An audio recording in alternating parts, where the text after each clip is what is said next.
good piece of news, as François said, is this magnificent 2022 harvest with figures that give us, again, if it was necessary, lifts our spirits. Just in figures, in a few words, 1,750,000 hectoliters. That's plus 23% compared to the average of the last years.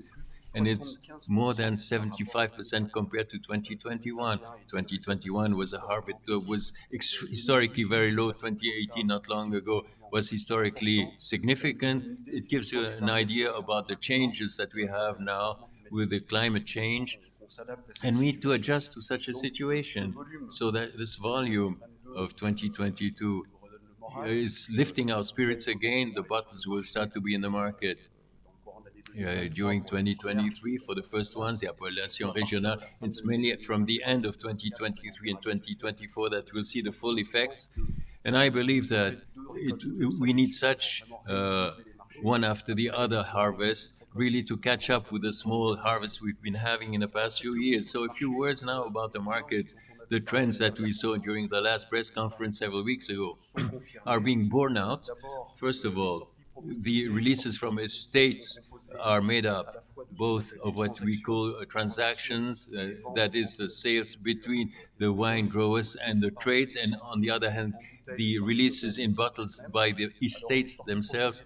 Now, the transactions for 2022, without any surprise, they are surging, plus 67%, and last year we were at minus 30%. So the sales from the transactions follow suit with the volumes of production. It's not very surprising. As regards bottle sales at the estate or propriété, in the campaign that ended end of July, we're at plus 10%, which shows to what extent really the scarcity of the vintage of 2021 had created a lot of tension in the markets, a lot of demand. And as I say, we're forced during last year to really rake our drawers, but terrace to find really something to make available to our customers around the globe. Everything that we had as an outcome, our inventories were at the lowest, historically speaking, at the end of July, at the end of the campaign, the previous one. As regards markets now, in that case, since the beginning of the year, over 9 months, we are seeing, it's confirmed now for several months, we are seeing drop. For the first time for years now, our volumes are down. It's not surprising because, as a matter of fact, the available volumes themselves are quite limited. There's certainly a price effect, but for the time being, essentially due to volume, so that our operators, domain and maison, will not be able to make available to our customers abroad or in France the volumes that would have been necessary. We had to make some very strict allocations.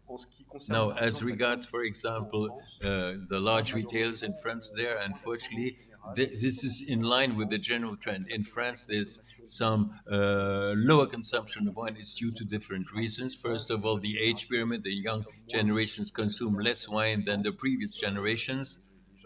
Young consumers are tempted by other drinks like beer or spirits, and wine is competing with all these kinds of beverages. So we know that in France there's a lower consumption, especially the reds are being hit. And Burgundy, which was galloping in front in the past few years of sales with large retailers, and Burgundy, which was quite, we were the only region that were doing better than the average trend. Well, we are off a little bit. The figures are quite significant. We are down by about 25.7% in the past 9 months in volume, and down by 16% in revenue or sales. And once again, we're joining up with the general trend, essentially because we don't have any available volume to propose. Fortunately, the traditional sector, especially restaurants, catering did quite well. Burgundy wines are extremely well in restaurants, and also in the specialist wine shops. A study shows us Burgundy represents 17% of the offer these specialist wine sellers make. We know that we are only 4% of the production of French wine, so we are overrepresented. So we are doing well. So export markets, no changes in our top 5. Our the club of fives of the main markets. In this case, again, volumes are down. Overall, for exports since the beginning of the year, it's minus 10.2%.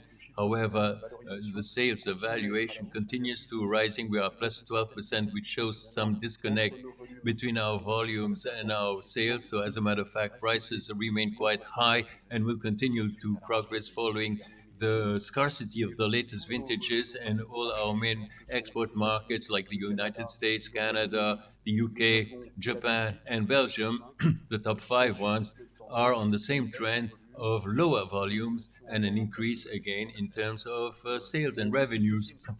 There's also some kind of diversification of markets. So we see some markets which, after these top five, are Denmark and Sweden, which are also making progress. The top five actually is a bit down proportionally, which is very good. We are diversifying our markets. And yesterday night, the Minister of Agriculture that we met and that we alerted about the situation in the US said we needed to diversify our markets. We didn't wait for the advice of the minister to do so and have extremely diversified markets in Burgundy.